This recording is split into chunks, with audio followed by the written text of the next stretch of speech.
घर दुआर गिरिए गई। एक बाद में अब तो जौन बात उन पर देखते बनी 5 साल से इंदिरा आवास पास करावल बा लेकिन नहीं मिलत। जबकि बाढ़ आयल हो तो बाढ़ में घर दुआर जौन भी रहा उहे ढह गई। एक बाद में लोग लड़का के लुगा कपड़ा खाना दाना सब दो गई, मालन के भी दाना दो गई। सरकार से हमें कौन सुविधा बा? कुछ भी सुविधा नहीं है। कौना काम के मानी लो केहू कौना काम के बा, जबकि हमने गरीब के केहू देखते नहीं के पूछते नहीं के बाल बच्चा खाता कोयला मीना मरता। ये खातिर कब मुखिया चाहे सरपंच चाहे केहू आइल पूछे हमने के कोनो विधायक नाता से कोनो लाभ नहीं खे, कोनो लाभ नहीं खे। ऐसे कि जबकि हमने के आज 6 महीना समय बीत गए। आषाढ़ से ये बेरा तक ले बारिश में सूखा में घाम में चाहे ठंडी में माल आदमी लेके तिरपाल टांग के समय निकलते हैं। कमाए के बा खाए के बा, खाई से कमाई से कि घर दुआर बनाई से कि अपन बाल बच्चा पोसी से। बालो बच्चा के दाना तो दो गई, धान रहल घर में, गेहूँ रहल, चावल रहे, सब दो गई। तो हमनी के तो गजन पलंग रहे, गदा रजाई टांग दिह रहल, कुर्सी रहल, एक बाद में बक्सा रहल, लड़की सियान बड़ी सो सर सामान किन के आम दे दिल सब दो गई। जरा लड़की 4 गो बा उ सामान अपन रखल बा, अब दो गल फिर होई उतना सब सामान बाढ़ में दह गई, सब दहा गल बा, कुछ नहीं के बचो। कहाँ धरी से हमने के ये घर रहा, हमने के जानते से इतना पानी आई सोचनी से थोड़ा बहुत आई चल जाई। तो ये हेमे रखल रहल पूरा घर रहल सर सामान अपन सब यो दह गई। एगो खाना बनावे वाला छोटा सा गैस रहा वो दह गई।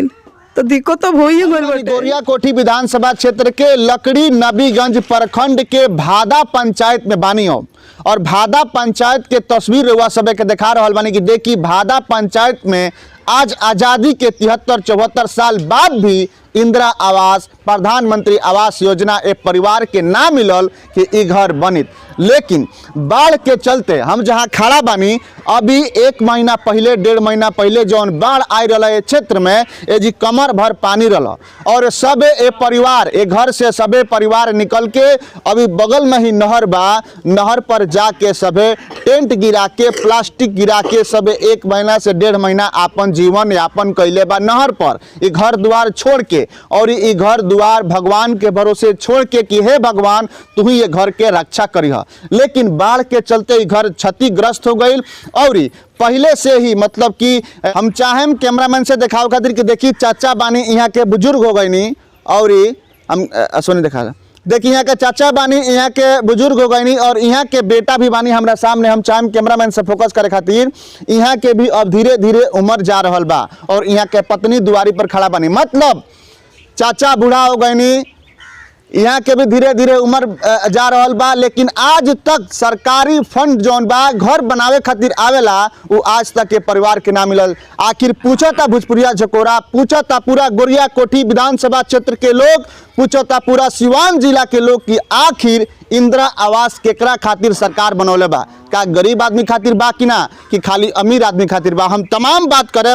लेकिन ये जौन क्षेत्र रहा बाढ़ से ग्रसित रहा, बाढ़ आपदा जौन आई रहा अभी कुछ दिन पहले ही ए जी कमर भर पानी रहा और पूरा घर के लोग जौन बा अपना बाल बच्चा परिवार के साथ में नहर पर जाके पलायन कर रहा और नहर पर टेंट गिरा के प्लास्टिक गिरा के सब अपन जीवन यापन कैले बा। चाची बानी हम तमाम बात करें, देखी कितना असुविधा बा, घर जौन बा पूरा तरीका से खंडहर हो चुकल बा लेकिन आज तक ना मिलल। इंदिरा आवास नहीं मिलल ना ना नहीं मिलल। कहाँ हमने के इंदिरा आवास मिलल बा? बाल बच्चा लेके तो हमने के तिरपाल टांग के बानी सन हैं, घर दुआर गिरिए गई।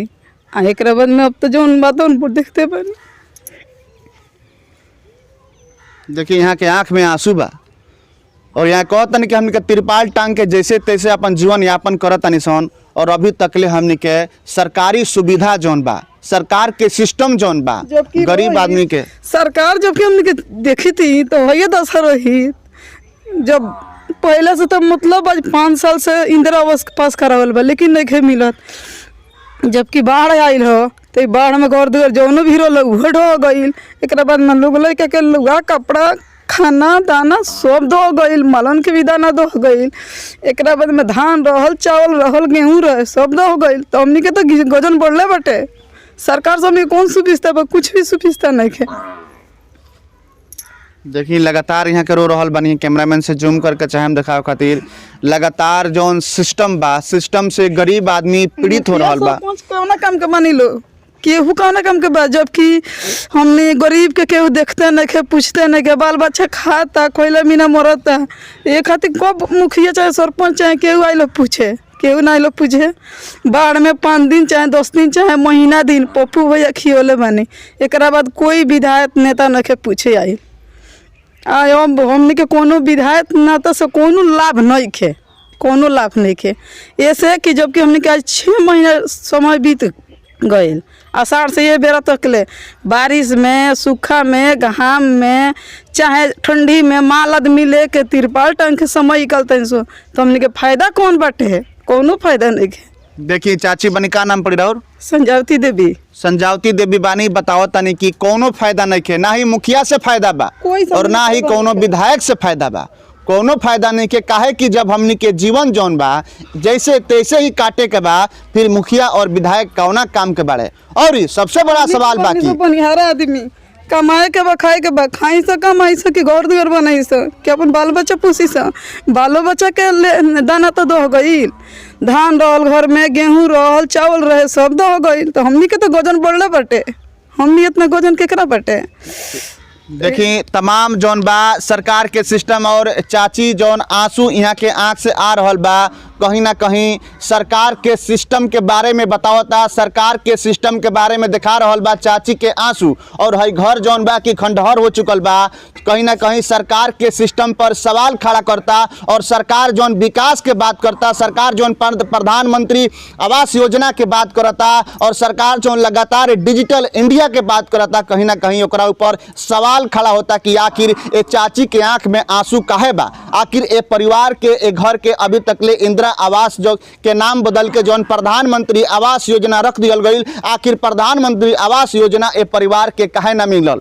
चाची दुखी बानी सिस्टम से, चाची नाराज बानी सरकार के विकास, जौन विकास के बात करता वाकई में धरातल तक विकास नहीं के पहुंचल, जौना के वजह से चाची के आंख में आंसू बा, चाची रोवतन। और कहतनी कि ना विधायक से फायदा बा हमनी के, ना मुखिया से फायदा बा। काहे कहतनी? इसलिए कहतनी कि कोनो भी योजना, मूलभूत सुविधा वो गरीब आदमी के दुआरी तक नहीं पहुंचत। जौन योजना, जौन सुविधा सरकार कागज में लिखता कि गरीब आदमी खातिर बा, ओकरा खातिर बा जेकरा पास में कुछ नहीं है। चाची कहतनी कि गरीब आदमी बानी सन, हमनी के मजदूरा दिहाड़ी मजदूरी करे वाला परिवार बा, केहूँ गनिया मजदूरी करके हमनी के अपना परिवार के चलावनी सन। तो हमनी के अपना परिवार के चलाई सन कि हमनी के अपन घर बनाई सन। देखी कि हइये घर बावे और पूरा तरीका से खंडहर हो चुकल बा। कैमरा से चाहे बढ़िया से बारीकी से करा के दिखाओ खातिर के देखी ई खंडहर घर बावे, और आजादी के 74 साल बाद भी ई घर जौन बा पुका फाड़ के रो रहल बा। और ई घर जौन बा देखी बाढ़ से पूरा देखी कितना पानी रहला। कैमरामैन से चाहे दिखाओ खातिर कि घर में पहिलका पानी हेजे रहल। अच्छा पहिलका पानी हेजी रहल। देखी हई पहिलका पानी मतलब कि देखी हेजी तकले, पहिलका पानी जो आई रहे हेजी तकले रहे, दूसरका पानी देख सकतानी कि पूरा हेजी तकले रहल। मतलब कितना पानी में ई घर रह चुकल बा, करीब 1 से 1.5-2 महीना तकले ई घर रहल बा। चाहे हम कैमरामैन से जूम करके दिखाओ खातिर कि देखी हइये घर बावे और घर पूरा तरीका से खंडहर हो चुकल बा। और सरकार के सिस्टम पर सवाल खड़ा करता। एक घर के जौन पुरनिया बानी वहाँ के बुजुर्ग हो गए बानी, अब वहाँ के बैठ गए बानी, लेकिन वहाँ के जीवन में भी, और यहाँ के बानी वहाँ के चचा के बेटा, बाबा के बेटा बानी, और यहाँ के भी जौन बा और बाबा के भी जौन बा आज तकले प्रधानमंत्री आवास योजना, हालांकि अब भइल, पहले एक नाम रहला इंदिरा आवास योजना। इंदिरा आवास योजना भी एक परिवार के एक घर के नाम मिलल। पुका फाड़ के चिल्लाता एक घर के लोग, एक परिवार के लोग, और ई घर जौन बा पुका फाड़ के चिल्लाता कि आखिर जौन सरकार योजना बनावता, आखिर सरकार जौन सिस्टम बनावता वो केकरा खातिर बनावता, अमीर आदमी खातिर बनावता कि गरीब आदमी खातिर बनावता? इस सबसे बड़ा सवाल बा। एमे पलंग रहे, गदा रजाई टांग दिह रहल, कुर्सी रहल, एक बाद में बक्सा रहल, लड़की सियान बड़ी सो सर सामान किन के हम दे दिल, सब दह गई, सब दह गई। जरा लड़की 4 गो बा उ सामान अपन रखल बा, अब दह गल फिर होई उतना सब सामान बाढ़ में दह गई, सब दहा गल बा, कुछ नहीं के मचो। आ कहाँ धरी से हमने के ये घर रहा हमने के जानतर से इतना पानी आई सोचनी से थोड़ा बहुत आई चल जाई तो ये हेमे रखल रहल पूरा घर रहल सोर सामान अपन सब यो दह गई एगो खाना बनावे वाला छोटा सा गैस रहल वो दह गई तो दिक्कत तो हो ही गई बटे। देखिए समस्या जौन बा लगातार क्षेत्र में बढ़ रहल बा और हम बता दें फिर से कि गोरिया कोठी विधानसभा क्षेत्र के लकड़ी नबीगंज प्रखंड के भादा पंचायत में बानी और भादा पंचायत में प्रकृति के कहर जैसे कि बाढ़ आपदा आइल बा उससे कम कहर जौन बा सरकार के भी नइखे बरपल घर के ऊपर।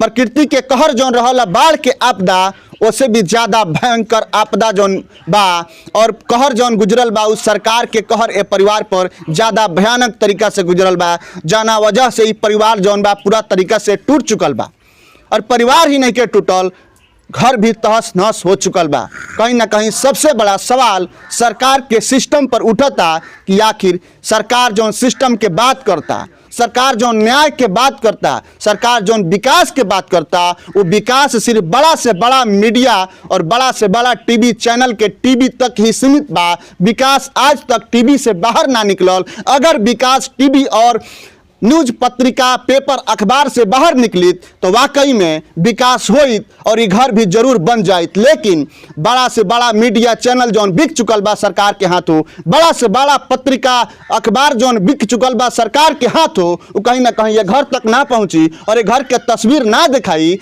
कि विकास के बारे में पोल खुल जाई। जब ना विकास के बात सरकार करता, चाहे वो राज्य के सरकार होके चाहे वो केंद्र के सरकार होके, भगोड़ा सरकार के विकास हमने के दिखा रहल बनी सन गोरिया कोठी विधानसभा क्षेत्र के लकड़ी नबीगंज प्रखंड के भादा पंचायत में। और ये पंचायत में सिर्फ यह परिवार नहीं है, ये सैकड़ों परिवार मिल गए हैं जिनकरा ऊपर सरकार के सिस्टम के कहर बरप रहल बा और परिवार जौन बा तड़प तड़प के जीवन अपन जैसे तैसे बिता रहल बा। जब भी विकास के बात सरकार से पूछाता तब सरकार पाकिस्तान के बात करे लगता।